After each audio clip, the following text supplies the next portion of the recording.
My name is Rick Jellen, and I'm a research and teaching professor at Brigham Young University, which is down in Provo, Utah. It's about a 12-hour drive in the car, mostly south and a little bit east of here.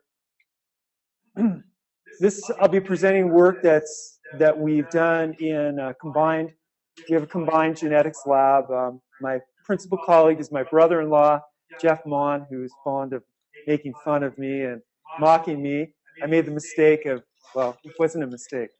I married his oldest sister. We're happily married in spite of Jeff. But anyhow, I thought I would preface this talk with this particular painting. This is a magnificent painting from the great 19th century Western American painter George Catlin. This is displayed in the Smithsonian Institution in Washington, D.C. This is a painting of a Nez Perce Indian warrior. The Nez Perce were also called the Nimi'ipoo people. And if you drive about an hour south of here, just a little bit east of Lewiston, Idaho, there is the National Nez Perce Historical Center, maintained by the National Park Service. And we went down there to check this out. The Nez Perce were the original inhabitants of this area of southeastern, what is now the state of Washington. And very interesting story surrounds rabbit skin leggings that has some pertinence, I think, to the story with quinoa. Rabbit skin leggings was the sole survivor of a group of 4 Nez Perce warriors who were sent by their chiefs eastward over the Rocky Mountains down the Missouri River to the city of St. Louis, to the land of the white men. And they were there looking for the Book of Heaven. In 1812, was it? Lewis and Clark, what year was the Lewis and Clark expedition? I can't remember I think it was 1812, perhaps, 1809? 1805. In 1805, when Lewis and Clark first came into this portion of North America, they brought with them the Bible, which became known among the native people as the Book of Heaven. And 25, 26 years after their expedition, the chiefs, their curiosity had been raised to such a level that they wanted to find out more about this Book of Heaven. And so they sent rabbit skin leggings and 3 other warriors across the Rockies on a 1,500, 2,000-mile journey to the city of St. Louis. And while in St. Louis, 2 of rabbit skin leggings colleagues, co-travelers, died. And on the way back, his third companion died. And he was the sole survivor, the only one to make it back to the tribe. This story is illustrative because rabbit skin leggings was not genetically equipped to be able to confront the world of the white man, the world of the Europeans. And he and other native peoples died by the millions in the Americas as diseases that came in with humans from the Eastern Hemisphere as they came into contact with diseases like smallpox and typhus. And common childhood diseases to the ancestors of the Eastern Hemisphere peoples, in which, in reality, their ancestors here, we have Hassan and Moses and Didier, representing the 3 primary Eastern Hemisphere continents of Asia, Africa, and Europe. The European African and Asian ancestors that encountered these diseases also died by the millions. And so Hassan, Moses, and Didier represent the survivors from natural selection. And likewise, they brought their crops with them. And Luz showed us many of their crops. Their crops came to the New World, and they thrived in the New World, as did the people of European, African, and Asian ancestry. Whereas it took a few generations before an exposure to these Eastern Hemisphere diseases before the native peoples' population stabilized. So this is a situation that I think is not, or this is an experience that is not to be ignored when we talk about quinoa. And quinoa, of course, is native to the New World, but quinoa has very close genetic relatives, as I'll be showing you, that have been exposed to Eurasian, African plant diseases and pests for millions of years. And here are two examples of the primary Eurasian Chenopodium species, Chenopodium album. This is an example of wild lamb's quarters growing in North Africa. And this is an example of domesticated lamb's quarters growing in the Himalaya, Hindu Kush mountains of northern Pakistan and India, and Nepal. And very similar to quinoa in many respects in the morphology of the plant. And presumably reservoirs, as there are very distant human cousins, reservoirs of tremendous, overwhelming, mind-boggling diversity of diseases and pests that potentially would be a threat to quinoa. This might not be such might not be such a dramatic story if it weren't that quinoa had the misfortune, evolutionarily speaking, of evolving under intensive human selection for cultivated characteristics 3,000 plus meters above sea level in what is biologically, we would predict would be a relatively pristine environment, a Shangri-La, if you would, okay, in terms of pests and diseases. We look at the pest and disease spectrum in the highlands of the Andes, and it's relatively narrow. We can count on one or two hands the numbers of insect pests that we have, and probably on one hand, the spectrum of serious diseases that quinoa encounters. And for this reason, quinoa and also amaranth are well known among plant pathologists for their extreme susceptibility to viral diseases. Diseases that would be vectored by, many of which would be vectored by little sucking insects like aphids and leafhoppers. So as I look at the relative value in a breeding sense of wild and weedy Chenopodium, including Chenopodium album, in comparison with domesticated quinoa, if we were to divide valuable genes into three categories, this is how I would categorize wild and weedy Chenopodium.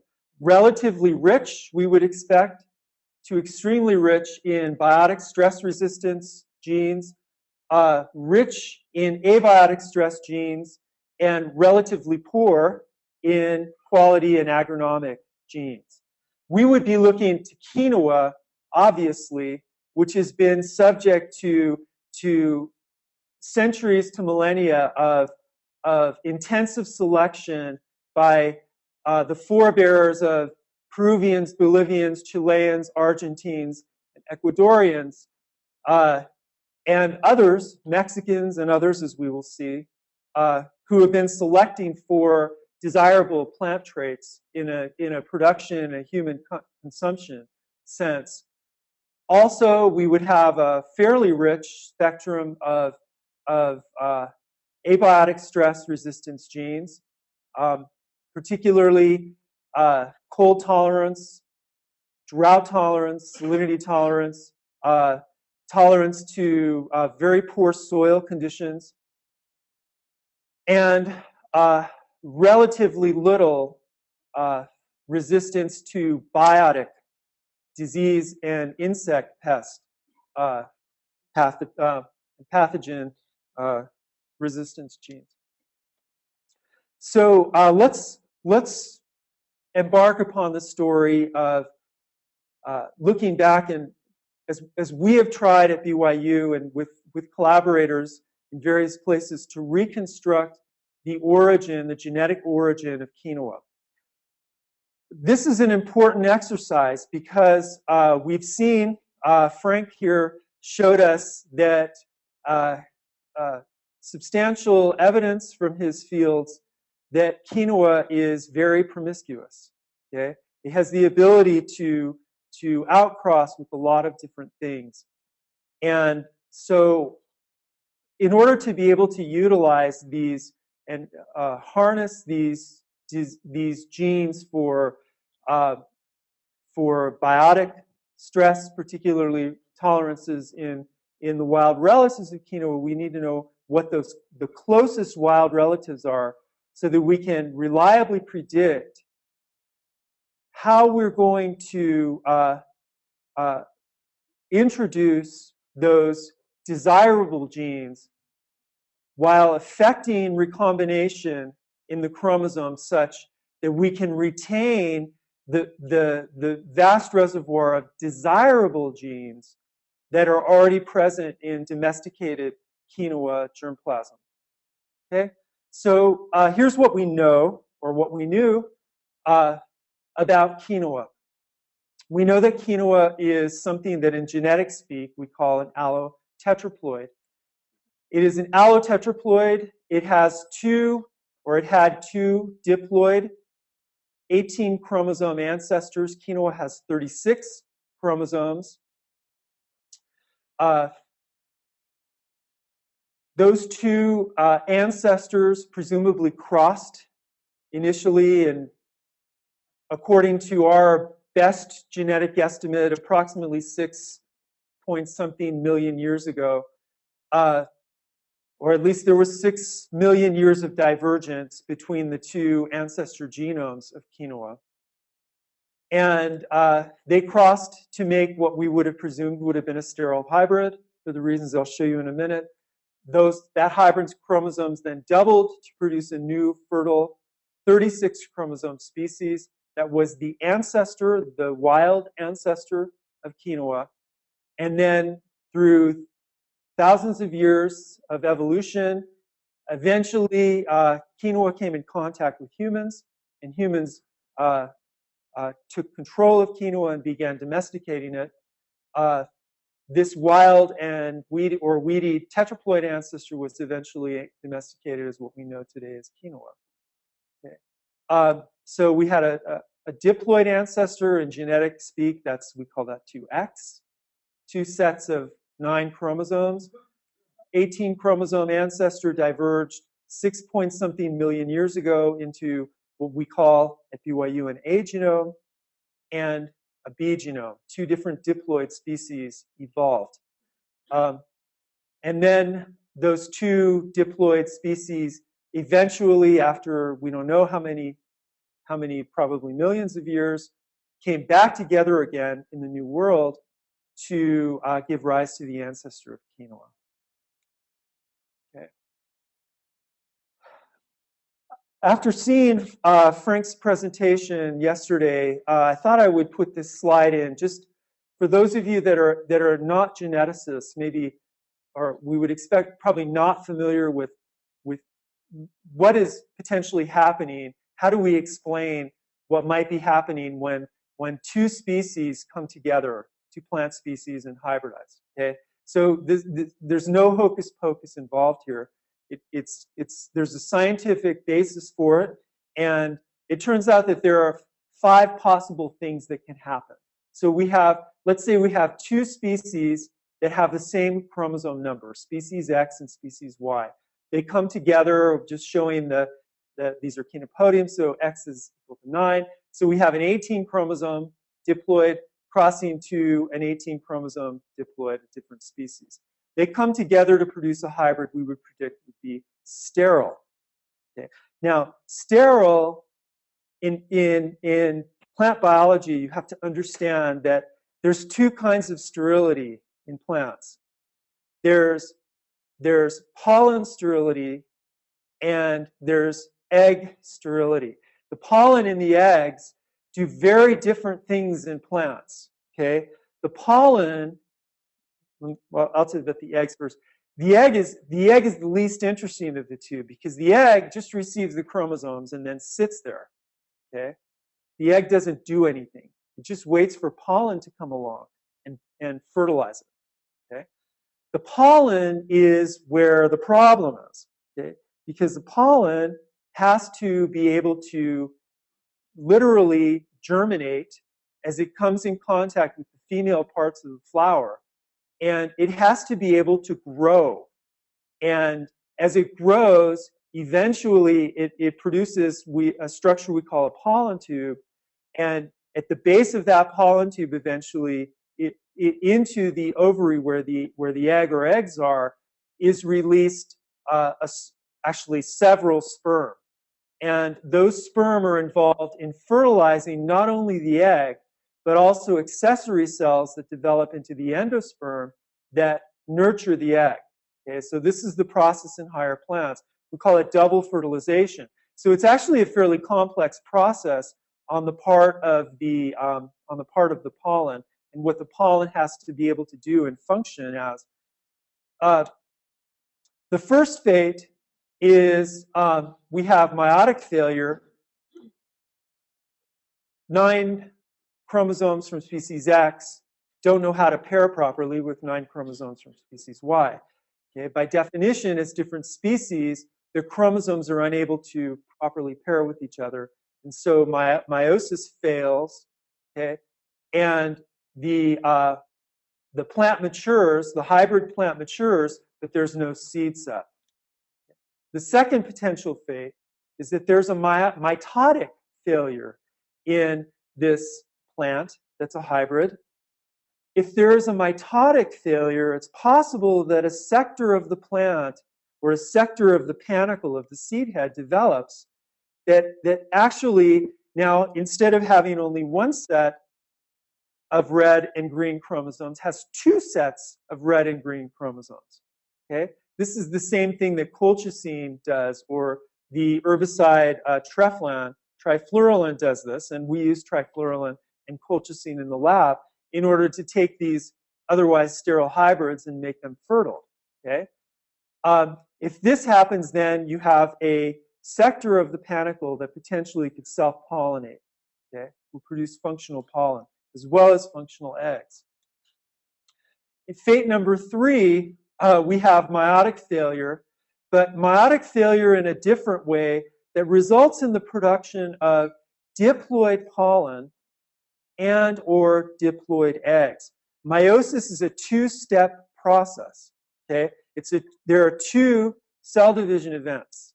Okay, and if either one of those 2 cell division events fails, okay, either one of those 2 fails, and we end up getting either an egg or a pollen grain or both that have a balanced, we say a balanced set of chromosomes. If both processes happen in the male and female parts of that plant, then this plant can actually self-pollinate. Okay? And you have the formation of a new species. This also leads to the formation of a new species. Okay? By definition, a new species would be one that has this complete 18 chromosomes from X and 18 chromosomes from Y. The fourth potential fate is you have sterile pollen but you have viable eggs, okay? And that's dependent upon the ability of this hybrid to produce viable female floral structures. Okay? And so if you have a viable female floral structure and you have a viable egg, now that viable egg recognizes is going to have, potentially could have anywhere from 18 to 27 chromosomes, okay?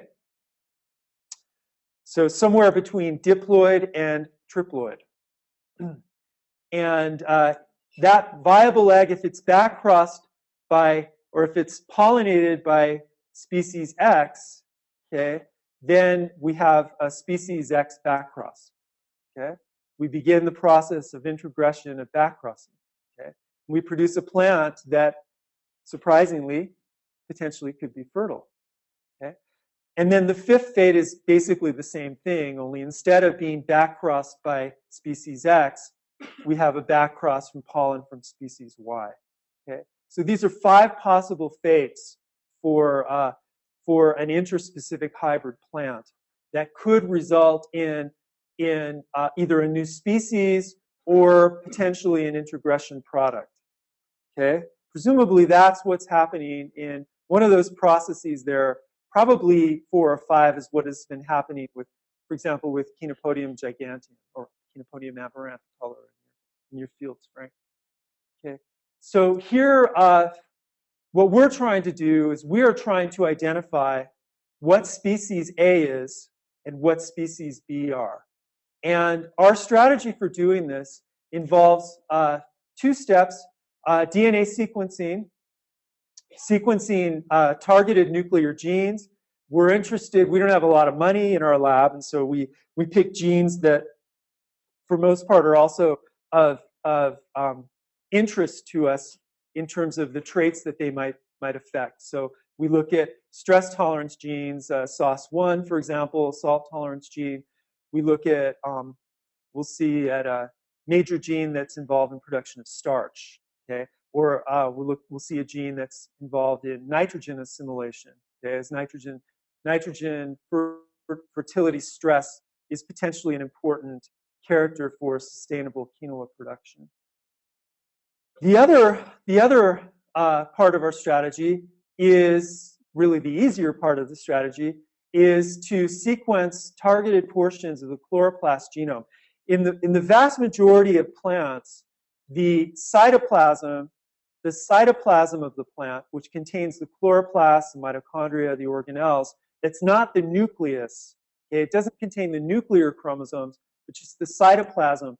Plants contain 2 organelles, or extra nuclear structures in their cytoplasm, that contain DNA. They contain small circular DNAs that are very similar in their structure to bacterial DNAs. Okay? One of those organelles is the mitochondrion, and that's why we can sequence your mitochondrion, and we can tell you what part of the world your distant mother came from, okay? Because the cytoplasm, including the mitochondria, is uniparentally, maternally transmitted through the egg, okay? It's the same in most plant species. There are some notable exceptions to that. We assume that it's the same with quinoa. But we don't know that for sure. So we're making an assumption here, but a logical assumption.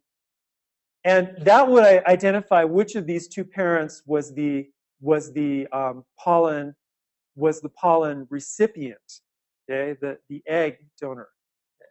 So anyhow, this is the approach that we're taking towards this question. Here's what we know based on studies that were a number of different studies that were done in the 1970s, 1980s, and early 1990s, primarily out of Texas A&M University by a guy named Hugh Wilson, a geneticist and a superb botanist.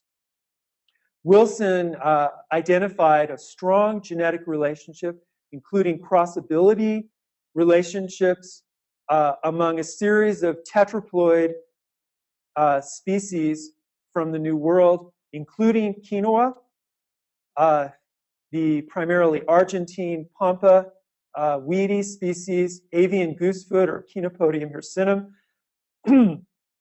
also called fetid goosefoot because it stinks. Sorry, Danielle.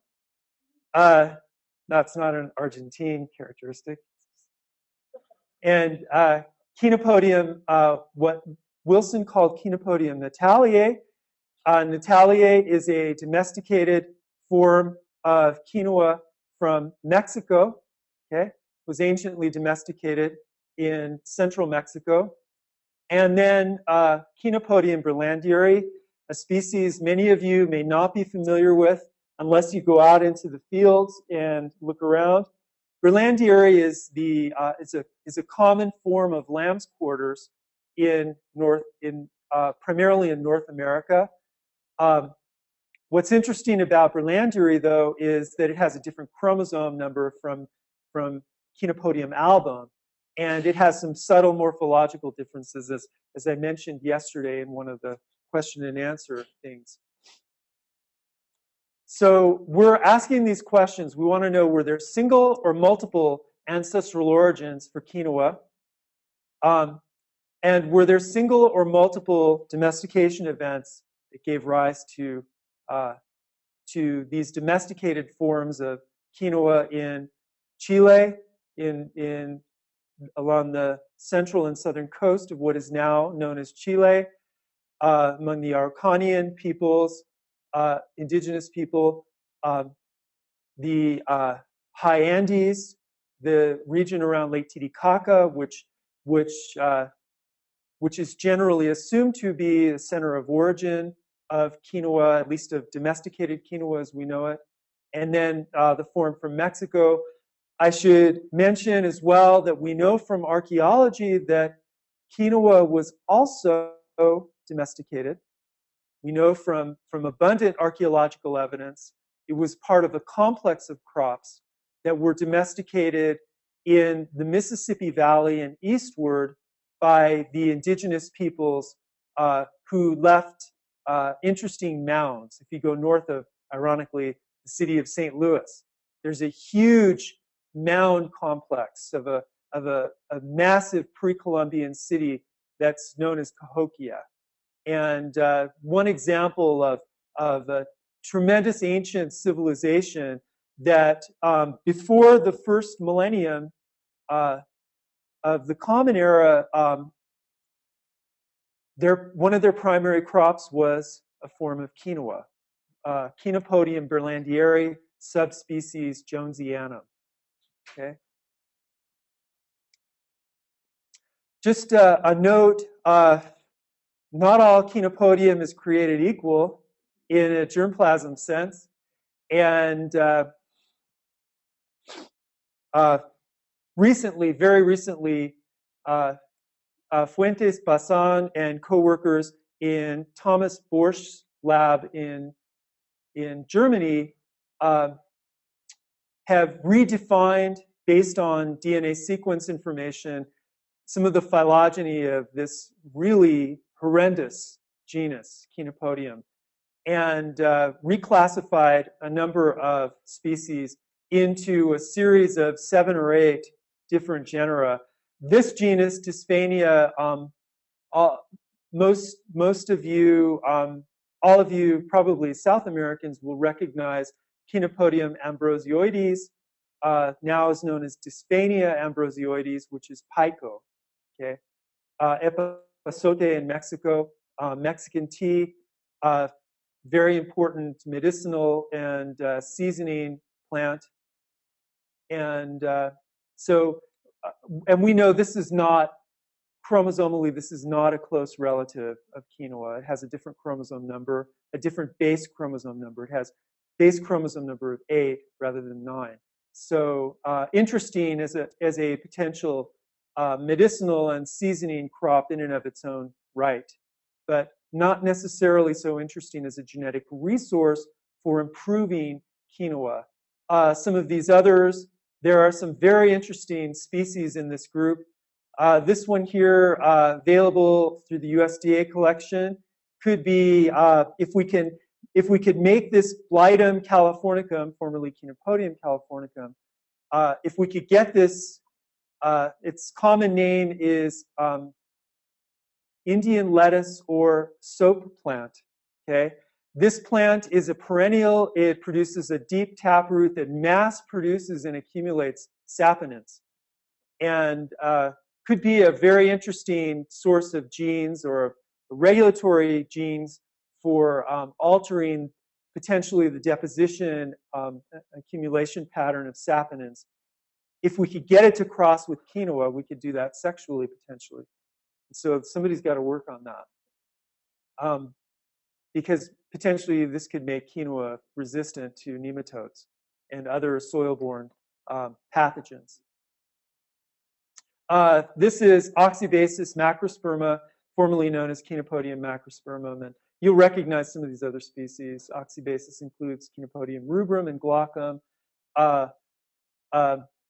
Blightum includes Chenopodium bonus henricus, good King Henry, and Chenopodiastrum includes Chenopodium morale, another common weed species in the Americas throughout the subtropics of the world. It's actually of Eurasian origin.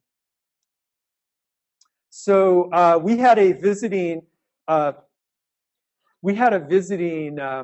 pre-doctoral student a number of years ago who came to BYU, Bożena Kolano from the University of Silesia in Poland. And Bożena did some work on some repetitive DNA sequences that we'd isolated out of quinoa, quinoa DNA library. And this is a hybridization pattern on quinoa chromosomes. These are quinoa chromosomes that have been background stained blue. And then what we did is we took this repetitive sequence. It's a type of a sequence called a mini satellite, a sequence that's found abundantly on certain chromosomes. We didn't know the distribution pattern. We knew that it was a common sequence in our DNA library. And we labeled that with a fluorescing yellow-green tag, incorporated that into what we call a probe, and then took that probe and we looked onto preparations of quinoa chromosomes. We looked for where that homologous sequence to 1824J was distributed. What was the distribution pattern? We found something very, very interesting. Okay, so this is quinoa. And what you can see here, if we could dim the lights even more, you could probably see it better.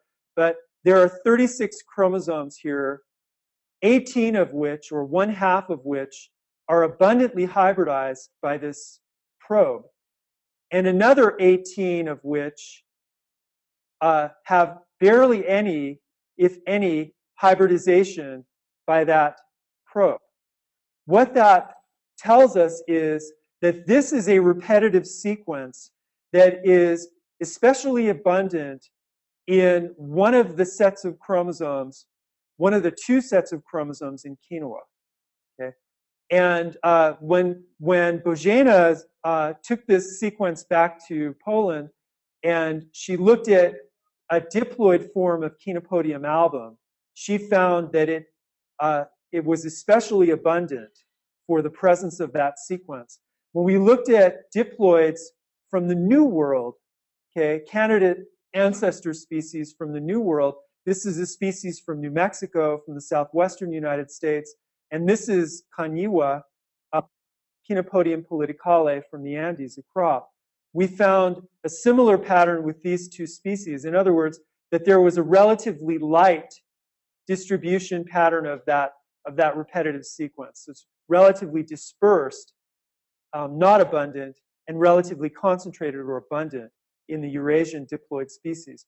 This was really what gave us the first hint that quinoa, the ancestors of quinoa, might have been from two different hemispheres, okay, at the diploid level. We then looked at several genes. This is ribosomal RNA gene, 5S ribosomal RNA. This is a repetitive sequence. We found that in quinoa, there are two pairs of chromosomes that carry this particular gene. And when we sequenced those two versions of the gene, we saw that they were significantly different from each other. But what was interesting is when we looked at one version of that gene from wild goosefoot from North America, pit seed goosefoots, Chenopodium berlandieri, we noticed that the version that we sequenced from Chenopodium berlandieri was almost identical. There were only 5 DNA nucleotide changes between one of the versions from quinoa, we call it class 1, and this class 1 variant from berlandieri. Whereas if we compared the two different quinoa versions, there were 44 changes, 44 differences between class 1 of quinoa and class 2 of quinoa. And these are the DNA sequence portion of the gene that is highly variable. It illustrates those differences. Okay? What that suggested to us was that Chenopodium berlandieri and quinoa share at least one genome, at least one set of chromosomes in common. Okay? In other words, they're probably closely related. But both of these species, remember, have the same chromosome number. They're both allotetraploids. Okay? So we wanted to pursue that more. We then looked at a portion of the chloroplast genome and we sequenced. This is a small portion of a part of the chloroplast genome called the TurnH PSBA spacer sequence. This is a highly variable sequence that is used by many plant taxonomists to classify things as the same species or a different species. Okay? And what we see here when we do this is something, frankly, that's kind of bizarre.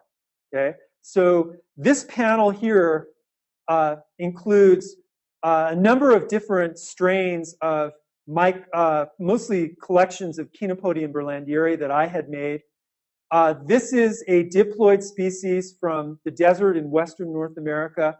This is a species from the Great Basin Intermountain region in western North America. This is a species from the desert in western North America. This is a species from the southwestern desert, the Sonoran Desert of North America. Praetoricola is a species from western North America. Watsonii is America. Danielle, America has stinking goosefoot too. We have a diploid form of stinking goosefoot. This is Chenopodium watsonii, Watson's stinking goosefoot. Here's Hircinum from South America. Here is Quinoa from South America. Chenopodium petiolare, a wild species that grows in the southern Altiplano around the Salares, very salt tolerant, low growing, very drought tolerant diploid. Here is a strain of quinoa, and here is another strain of Chenopodium berlandieri. When you look at this whole group, they are basically identical. There are occasionally a small nucleotide change within this group, but they're essentially identical to each other. When you compare them with Chenopodium album, the Chenopodium album, and this is a tetraploid form of Chenopodium album called Chenopodium strictum, and this is Chenopodium giganteum, okay, at least a hexaploid form of Chenopodium giganteum. You notice that they have a very different pattern of insertion and deletion of DNA bases for this particular sequence. Okay? What that tells us is that Chenopodium quinoa and Chenopodium berlandieri, that their diploid ancestor was one of these North American species. Okay? That's probably not very surprising. Here are just some other things formerly known as Chenopodium. And you can see how when you move farther away genetically from quinoa, you see more genetic differences in those materials. Okay. So at this point, we now knew enough to be able to hypothesize that the original diploid ancestor diverged into a New World species and an Old World species. Those two came together the pollen parent was the Old World species, and the cytoplasm was from the New World diploid, and that gave rise to the ancestor of quinoa. Okay, so we had a number of different candidate species at this point, and so I had to go out at this point and do about 7 or 8 years of intensive field collections of different materials to build up my germplasm bank so that I had representative diploids that I could look at and narrow down our candidates. And here's an example of the range of some of the materials that I collected and some that I received from other people. Various different species and where they're found in various different parts of mostly North America. Some are from Chile, Chenopodium petiolare, which our collaborator Francisco Fuentes from Iquique helped us to collect and get DNA for, and Chenopodium hircinum, which we were able to get DNA from Daniel Berteros, and a number of other things. I should tell you that all the North American material is available if any of you want it.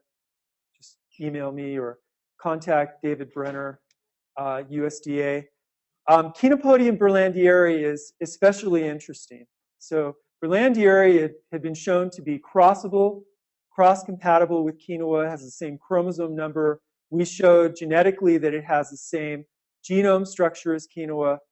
Biologically, it's the same species as quinoa.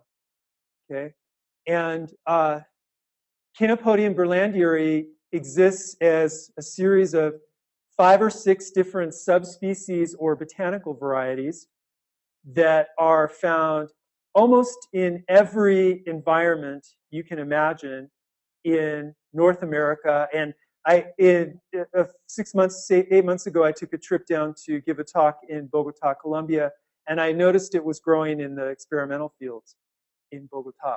So it's probably wrong for me to say that this is a North American species. It's in South America too, and may have been in South America for almost as long as it's been in North America. But here's a field grown on a volcanic plateau, 2,000 meters above sea level near Flagstaff, Arizona. Volcanic soils. You see the plants sticking up. It's actually a mix of several different Chenopodium species in this field. Here is a very interesting botanical variety. This is variety Bossianum. This is native to the American Gulf Coast. This plant was growing 10 feet, literally 10 feet from the water at sea level, Galveston Bay, saline habitat, saline soil. This thing is highly salt tolerant, and it grows in daytime temperatures of 35 to 45 degrees Celsius in the summer. Okay, this is a summer crop. So if we think about this as wild quinoa, it is not correct to say that there is no heat tolerance in quinoa. There's plenty of heat tolerance in quinoa. And there's another botanical variety, another form of berlandieri from Arizona and New Mexico that grows in the Verde River bottom in the summertime. Okay, you harvest it in September when it's 110 degrees Fahrenheit, 45 degrees Celsius. Okay, it is very, in that case, not only heat tolerant, but also tolerant of very low humidity and very low water rainfall. So I know I just kind of almost out of time here. Just to run through some of our evidence of narrowing down what some of the diploid, the 2 diploid ancestors of quinoa are likely to be. This is a nitrogen metabolism and nitrogen stress response gene.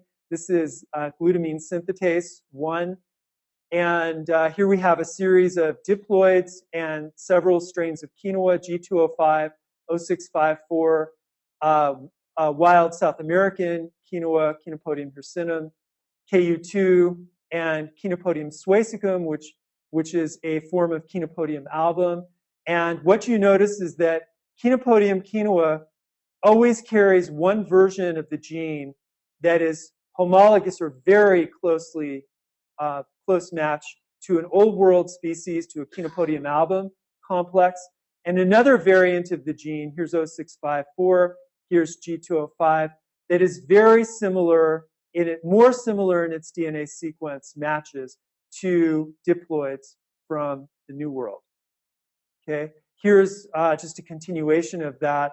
Here's a G205 has a little, everywhere there's a color, there's a change in a base, a difference in a base of DNA. But basically, this is basically identical with this portion of the gene, except for one base difference between Chenopodium, 100 bases here, with Chenopodium stanleyanum.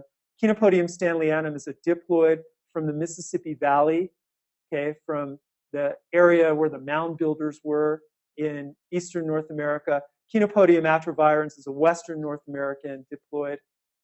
And notice Chenopodium hircinum is identical for this stretch.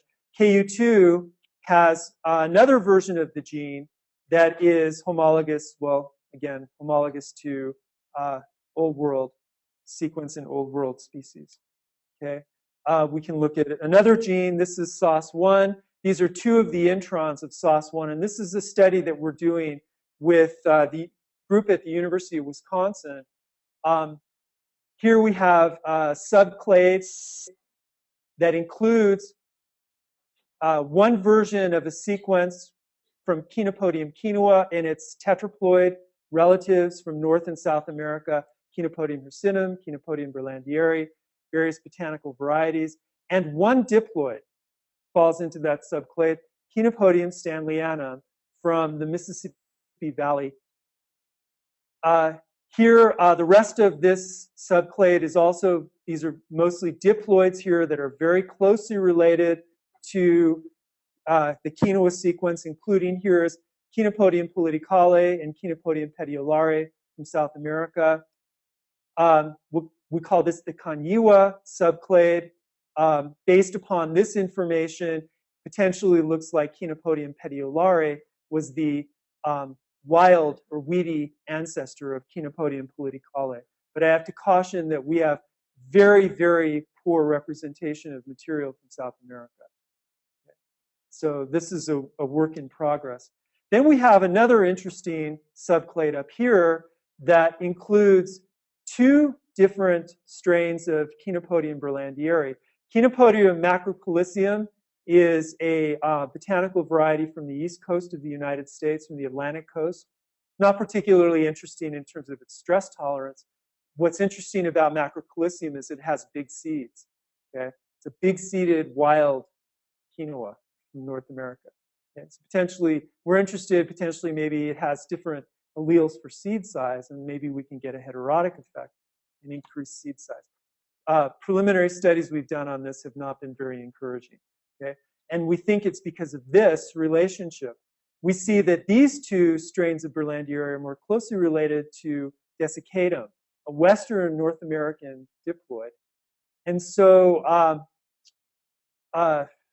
this may indicate that Chenopodium berlandieri either has separate origins, different A-genome diploids were involved in different strains, the evolution of different strains of Chenopodium berlandieri, or potentially just as likely, if not more likely, I think, is that we're seeing the effects of introgression from wild species. And here's the second quinoa clade. The second quinoa clade includes the New World tetraploids, Chenopodium hircinum, 4 strains of quinoa, Chenopodium berlandieri, and a nice tight cluster here, along with a whole bunch of different things of Chenopodium album. Okay, polyploids, and then 2 different representatives of a diploid Old World species. You know how to fix that.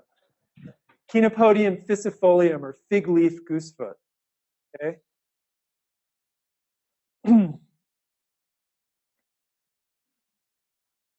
So quinoa the bottom line is quinoa has ancestors from the old world and from the new world. Okay? It's the mestizo crop. Okay?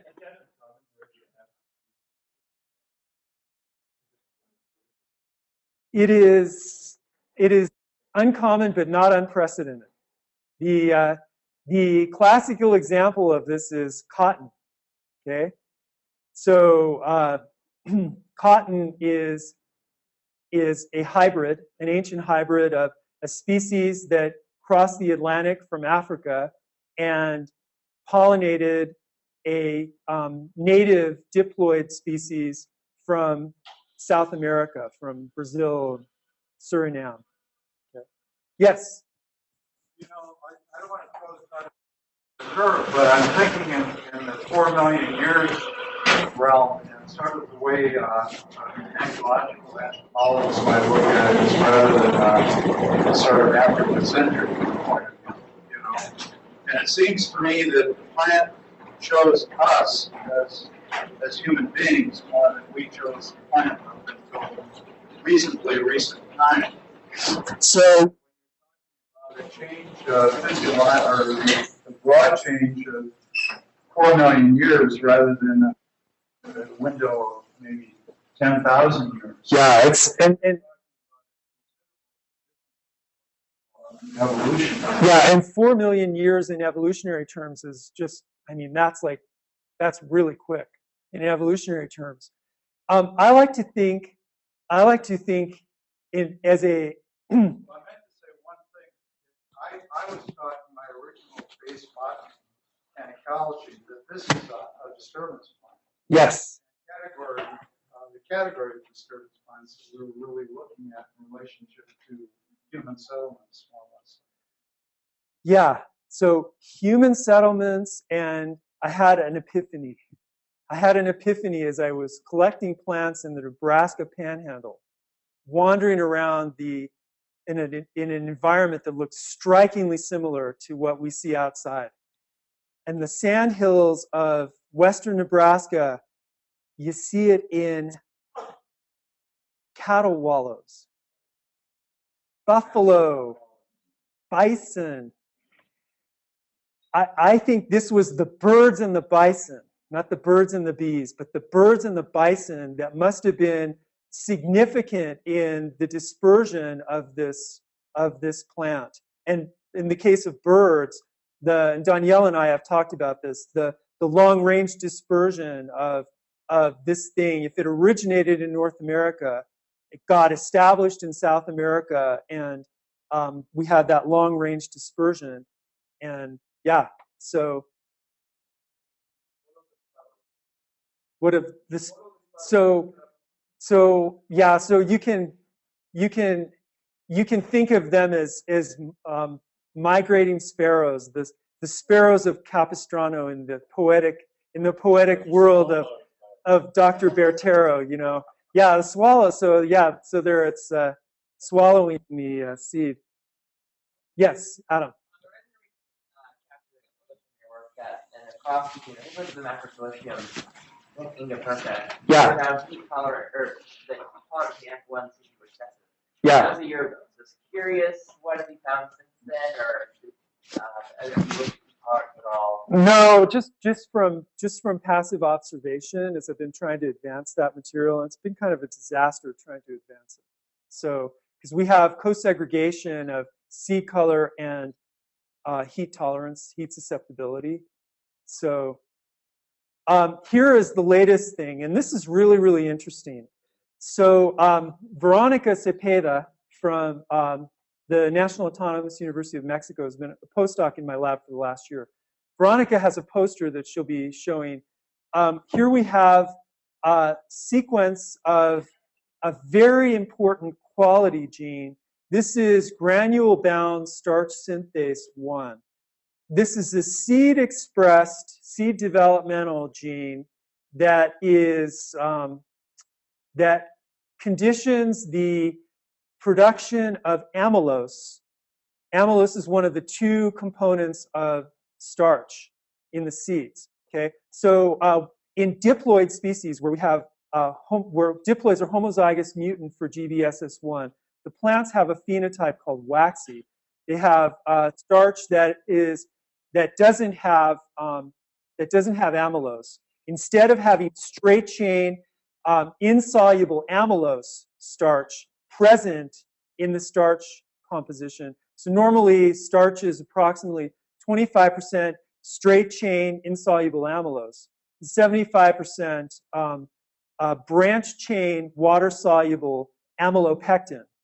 Okay, think about sticky rice, Thai sticky rice. Thai sticky rice is waxy. Okay, it has strictly amylopectin. The amylopectin confers different kinds of baking and, for example, increased poppability characteristic because of the way that the branched molecules leave more airspace. And so this is a trait that we've done some preliminary screening in quinoa and haven't been very successful in finding waxy quinoas. But we thought maybe there was the vitreous lowland versus the opaque highland quinoas, that there might be a relationship there with the light transmissibility as there would be in rice. But it doesn't work out that way.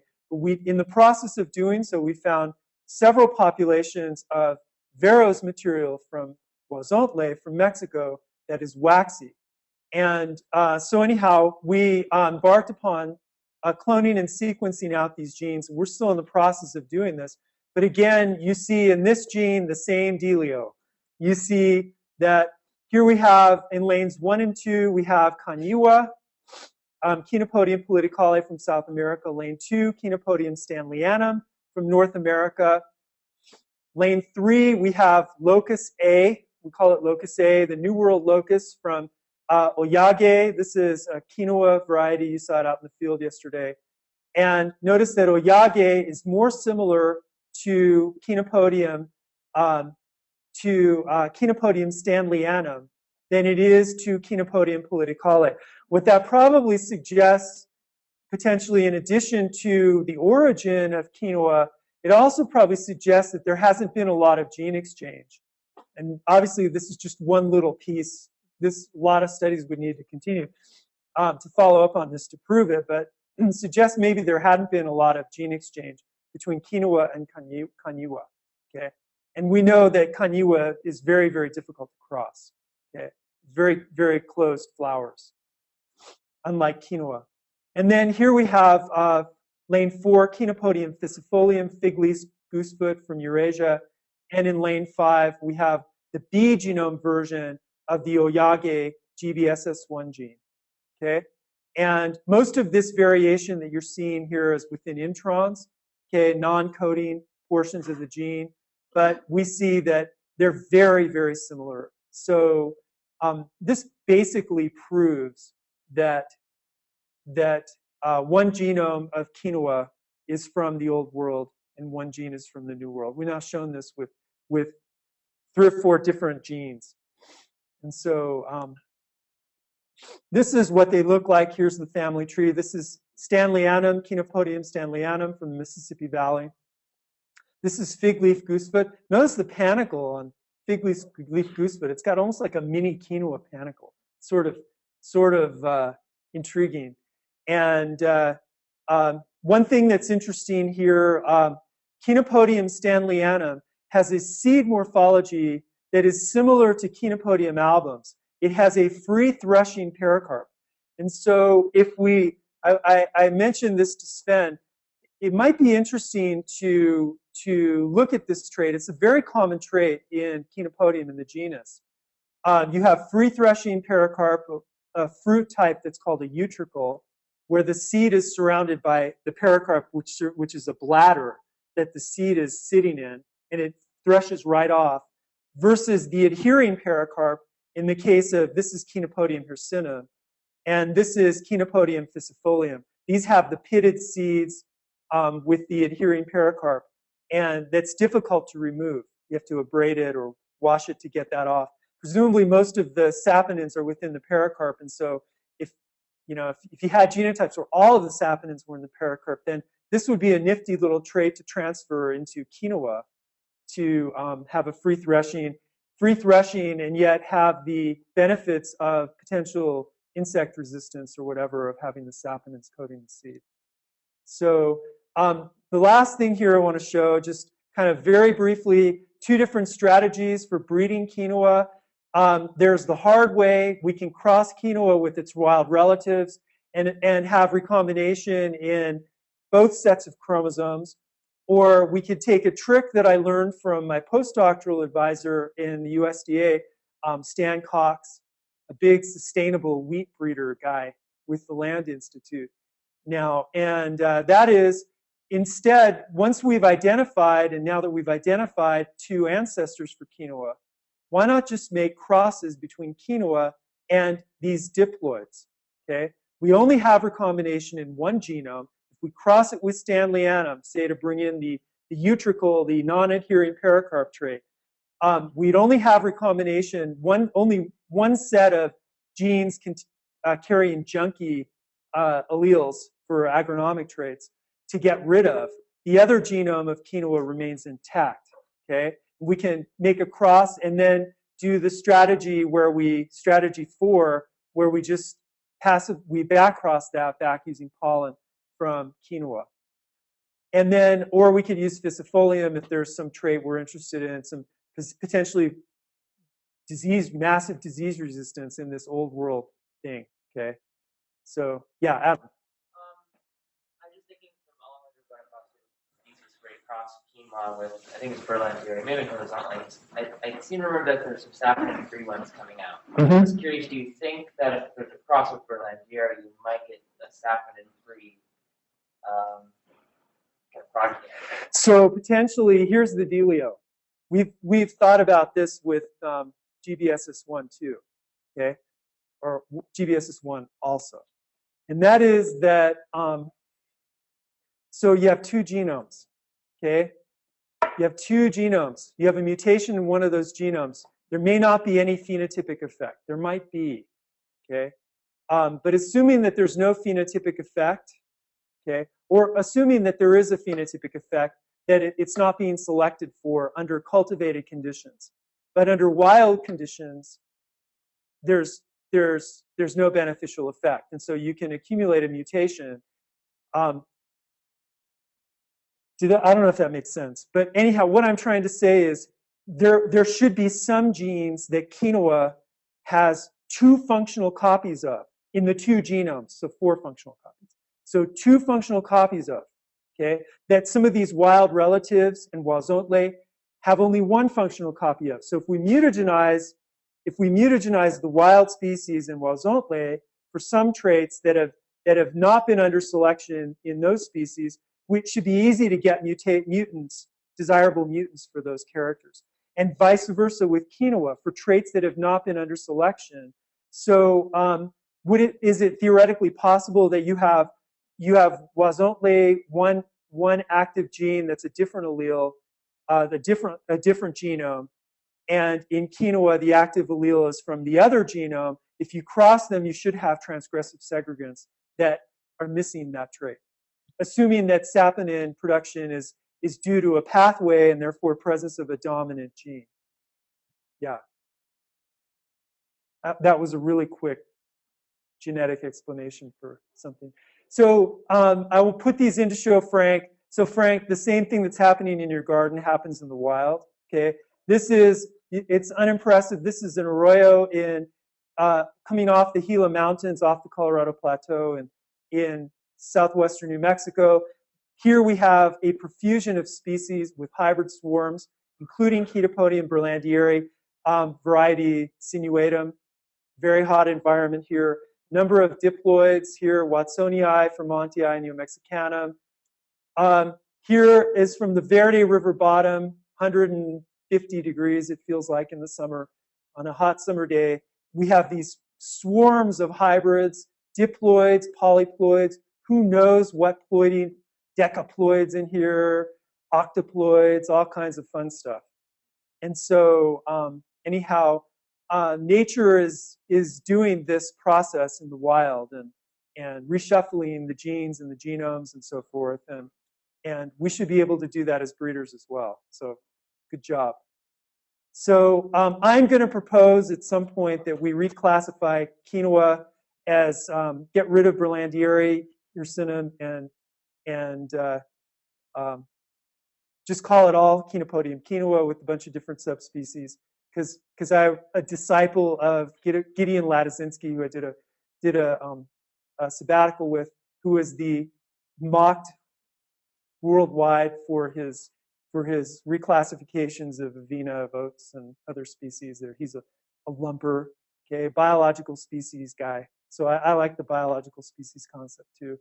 I make a plea that we consider loosening up as many restrictions as we can to free exchange of germplasm, and just thank all the many people that contributed to this work in various different ways, including a bunch of students, a bunch of visiting scientists from South America. We've had a great collaboration since 2001 with the ProIMPA Foundation, with Wilfredo Rojas and his colleagues, with Alejandro Bonifacio there, through the McKnight Collaborative Crops Foundation. And we have great collaborators at the UNAM, at Daniel Bertero. It's always dangerous you start mentioning people, but we have a number of great collaborators, and South America and University of Wisconsin and so forth, University of Arturo Prat, UNSAC in Cusco, UNAM and La Molina, etc. So thank you very much.